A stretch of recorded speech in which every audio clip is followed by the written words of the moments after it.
Vader, baie dankie dat ons hier kan wees, dat U ons God en Koning is. Here, ons kan hierdie Sabbat hou sonder U, Jesus ons Koning, as die ene wat dit heilig maak. Die Sabbat kan nie heilig wees sonder 'n verlosser.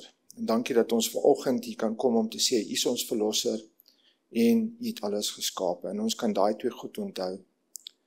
Ons wil spesiaal vanoggend bid vir die soldate van ons land. Here, ek gaan vandag 'n storie vertel en ons vra dat U Heilige Gees ons sal lei. Ons bid vir ons weermag, dat hulle sal gered word, dat U boodskappers sal stuur vir elke soldaat, Here. Ons dank U vir die mense wat tans in diens is vir ons land. Ons weet, Here, daar's pyne, daar's uitdagings. Sal U leiers kry, Here, leiers opbring, Here, wat ons weermag en ons polisie en al ons staatsdienste kan help. Ons vra, Here, dat U ook asseblief die verrigtinge sal seën. Ons bid vir die wat nie kon wees vanoggend nie, sal U met elkeen wees met ons kinders en ons ouers. Ons loof en prys U vir hierdie geleentheid in die groot en heilige naam van Jesus ons Koning. Amen. So die titel van my boodskap vanoggend is Ek is lief vir jou, maar ek gaan dit bietjie verander en sê my titel van my boodskap is I love you. En julle sal later hoor hoekom ek spesifiek sê I love you. Ek wil net gehoor, is daar enige mense wat tans in die weermag is? Ek weet Jaap hy is nie, nou nie hier nie, maar ek weet hy is tans in die weermag. Kan ek net hoor wie was in die weermag al? Kan ons gou die hande sien? Ek sien daar's een dame. Hey, well done. Maar daar bo ook, wat daar, weermag of polisie. Okay, en vanoggend toe ek vir die mense sê, ek gaan 'n weermag storie vertel, toe is die mans klaar opgewonde, want ons almal in ons harte is soldate. Ek wil oopmaak met 'n skrif uit 1 Timoteus 2 vers 3 tot 4. Lei dan verdrukking soos 'n goeie krygsman van Jesus Christus.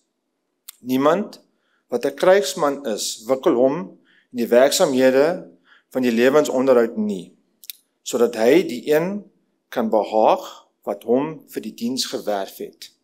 Basies sê daai skrif vir ons word gewerf deur Jesus om in sy weermag te dien.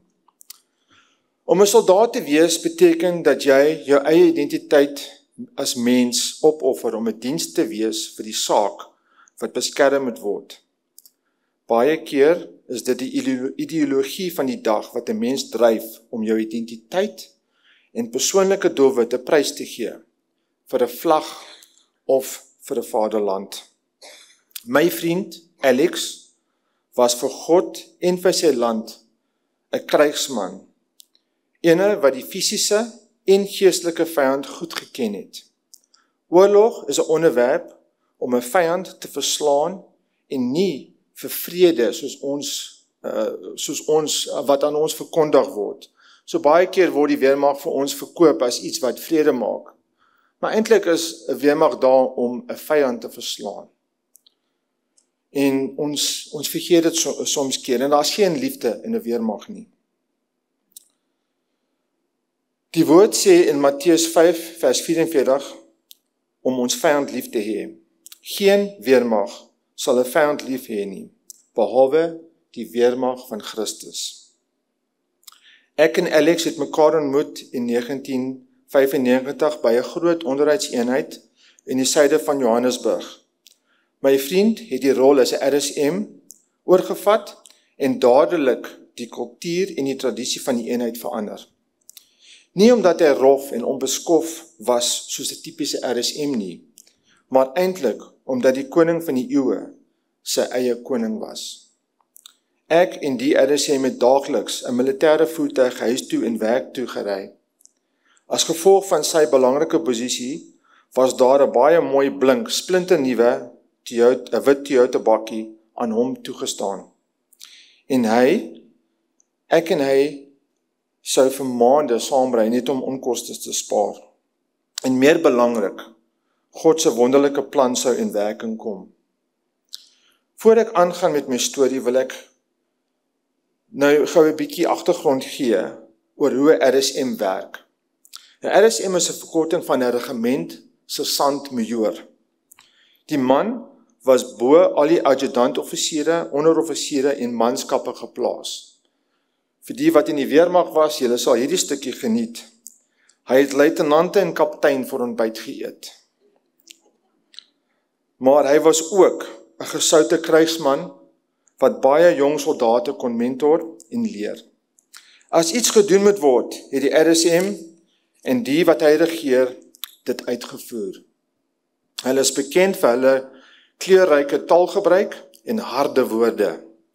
Daar is geen tyd om te mors nie. Hulle was verantwoordelik vir die bestuur van die regiment, vir dissipline en vir die orde.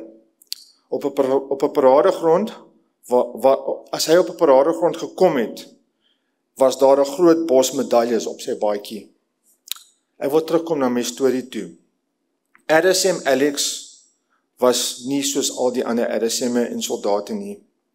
Hy was ook 'n hartkrygsman, ene wat aan Michael, die hemelse generaal, gerapporteer het. 'n man wie die werklike mense vyand geken het.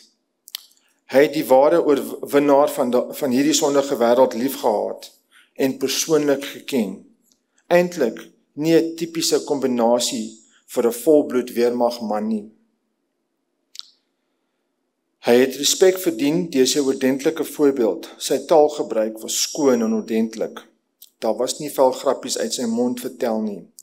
Hy het nie deur vrees en woeste woorde met 'n eystervuis geregeer nie. Hy was 'n koningskind. Ek onthou die geleenthede huis toe en werk toe in daai wit bakkie. Die RSM kon nie ophou praat oor sy koning Jesus nie. Hy het nie uit die typiese Samoeër oond uitgekom nie. Jy sien, 'n Samoeër is 'n krygsman wat sê vir 'n soldaat kom en hy kom, of gaan en hy gaan. En as hy opdrag gee, word daar min woorde gebruik, ongeag die gehalte van daai woorde. Net soos die hoofman van honderde wat ons kry in Matteus 8 vers 9. Want ek is ook 'n man onder gesag, en ek het soldate onder my. En vir hierdie een sê ek gaan, en hy gaan. En vir 'n ander een, kom, en hy kom. En vir my diensknegt, doen dit, en hy doen dit. Elke dag het die man my uitgeput met sy Jesus praatjies. Elke dag was daar nog 'n koerantberig afgerol in my hand geprop. Nog 'n dominee wat die waarheid verdraai het. Nog 'n Toronto blessing of 'n valse leerstelling. En moenie vergeet van al die veranderinge en die verdraaiings wat in die moderne Bybels geplaas is nie. Hy het al daai goed geken.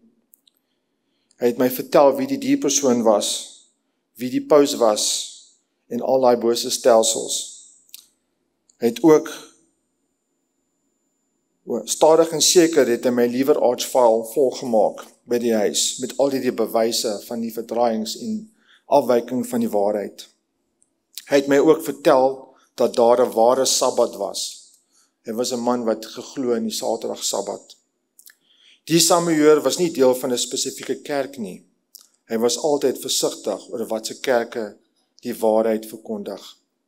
Ek onthou die dae wat ek nie lus was om in daai Toyota bakkie te klim nie. En die dae wat ek dit waag om iets te vra.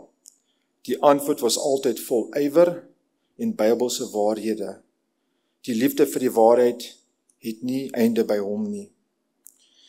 Hy het 'n klein Bybeltjie altyd in sy hemsak gedra. In sy uniform het hy 'n Bybel gedra. Die papier, die blaaie was dun en deurgewerk. Hy het elke stukkie van daai Bybel geken. Hy het dit gereeld gelees. In sy middagetes het hy die deur toegemaak en gaan sit en Bybel gelees. Partykeer dan bel hy my en sê kom ons bid. Dan gaan ek en hy daar in sy kantoor en maak die deur toe en dan gaan ons op ons knieë en dan bid ons vir die eenheid en ons bid vir die bevelvoerder. Ongelooflik. Die man kon sy swaard van die woord net soos Petrus, die fynste deel van 'n oor afkap. Dit was nie lank nie, toe ontmoet ek die verlosse Jesus. En ek soek 'n doopbad. Dit was toe nie lank nie en ek het ook 'n klein Bybel in my broeksak gehad. En soldate wat my geken het ook gewonder hoekom ek nie meer die harde soldaat is nie. Ek het ook van my koning begin praat. Alex is toe weg om te gaan boer, en ons het oor die jare kontak gehou. 'n paar jaar gelede het ek en Alex 'n uitval gehad, net soos die Here ons gewaarsku het, en ons het kontak met mekaar gebreek. Ons het 'n teologiese verskil gehad, en ek, net soos hy, kon die swaard van die woord goed gebruik. Die swaardgeveg het sy tol op ons verhouding geneem. Eendag, 'n paar jaar gelede, kry ek 'n boodskap van Alex se vrou af. Alex lê in One Mile Hospitaal, in militêre hospitaal, skus my liefie, in militêre hospitaal, en hy wil jou sien. Ek maak toe tyd, en een Sabbatmiddag ry ek met 'n swaar hart eenmaal hospitaal toe. Stadig klim ek die trappe, 7 verdiepings op. Psalm 121 maal deur my kop, terwyl ek trap vir trap met 'n swaar hart opklim. Psalm 121 sê, 'n bedevaarslied, ek slaan my oë op na die berge, waar sal ek my help vandaan kom? O Vader, help my vriend Alex, bid ek in my hart. My hulp is van die Here wat hemel en aarde gemaak het. Ek sê vir die Here dankie dat ons op U kan vertrou, dat ons nou, terwyl ek vir Alex gaan kuier, vir my krag sal gee. Hy kan jou voet nie laat wankel nie, jou bewaarder kan nie sluimer nie. Kyk, die bewaarder van Israel sluimer of slaap nie. Die Here is jou bewaarder, die Here is jou skaduwee aan jou regterhand. Diep in my hart bid ek, sal U asseblief by Alex se bed wees, bid ek. Die son sal jou bedags nie steek nie, die maan nie by die nag nie. Vader, Alex het so baie van U wonderwerke gesien, sal U weer ene vir hom wys. Die Here sal jou bewaar van elke onheil, jou siel sal hy bewaar. Toe sê ek dankie vir jou belofte, om ons nooit te verlaat nie, selfs in die graf. En laaste vers, die Here sal jou uitgang en jou ingang bewaar van nou af tot in ewigheid. En in my hart bid ek, dankie Vader, terwyl ek nou die laaste paar trappies opgaan. Ek onthou die oomblik toe ek uiteindelik by die hospitaalkamer inkom en my vriend lê bleek op die bed. Pypies hou hom in die lewe. Hy haal asem deur 'n pyp hier in sy nek. En hy kan glad nie sy mond gebruik nie. Of sy stem natuurlik. My hart was swaar en ek het deur gemasterde hart aan hom vriendelik gegroet. En sonder om te dink, sê ek Psalm 23 sommer hardop saam met hom en bid vir hom. Ek bid toe daai dag saam met my stille vriend. Hy kon nie praat nie. Dit was asof die vyand hom wou stil maak vir die laaste keer. Sy oë was nog vol van die liefde van Jesus. Julle moet my verskoon as ek emosioneel raak, maar hierdie was baie spesiaal.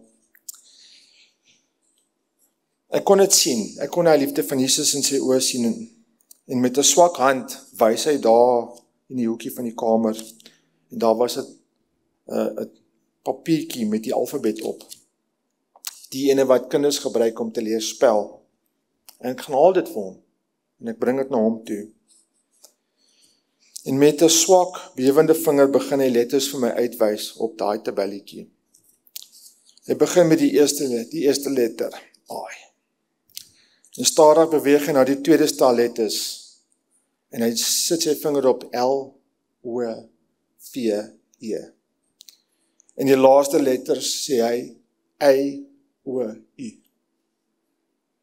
Die trane lê dik in my oë, soldate mag mos nie huil nie.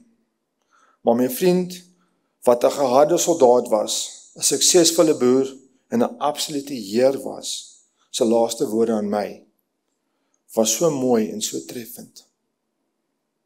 Die vyand het nie oorwin nie, en Alex het getrou volgehou met sy sending, ten spyte van sy fisiese beperkings. God se mooi plan was deur hom in 'n wit Toyota bakkie voltooi. Ek het nog 'n paar sabbate en aande stil langs Alex se bed gaan sit en vir hom gebid. Ek het hom nooit weer wakker gesien nie, en ek weet nie of hy bewus was van my teenwoordigheid nie. Ons het nie verder enige woorde geruil nie. Hy is te late oorlede en sonder enige begrafnisdiens of weermag erewag is hy terug na die stof gestuur. Net soos hy dit wou hê. Die medalje van Jesus gepen aan sy bors tot die laaste besuin.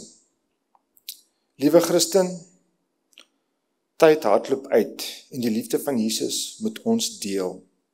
Die koning van die eeue het met sy bewewende vingers die letters I love you uitgespel op 'n houtkruis. Wat hou vir u terug? Ly dan verdrukking soos 'n goeie krygsman van Jesus Christus. Amen. Kom ons bid gou saam. Here, ons wil baie dankie sê dat ons hier kon wees vanoggend. Dankie vir die geldjie wat ingekom het. Sal u dit gebruik om u werk klaar te maak. En ons bid spesiaal vir die projek daar in Mongolië, dat u seën daarop sal wees en dat daar baie meer mense sal aangeraak word om te kom leer van u en ook om hulle harte vir u te gee. Ek wil ook spesiaal bid weer eens vir ons weermag en vir ons polisie en almal wat diens is vir ons land. Sal u asseblief ons gebruik om die boodskap van die waarheid by hulle uit te kry. En sal u asseblief leiers bring wat hierdie soldate so mooi oppas, Here, en hulle ook bring tot die waarheid. Ons vra dat u die res van die verrigtinge ook sal seën en dat u teenwoordig sal wees met die hoofdiens. Dankie vir u liefde en genade. Ek bid dit in die groot en heilige naam van Jesus.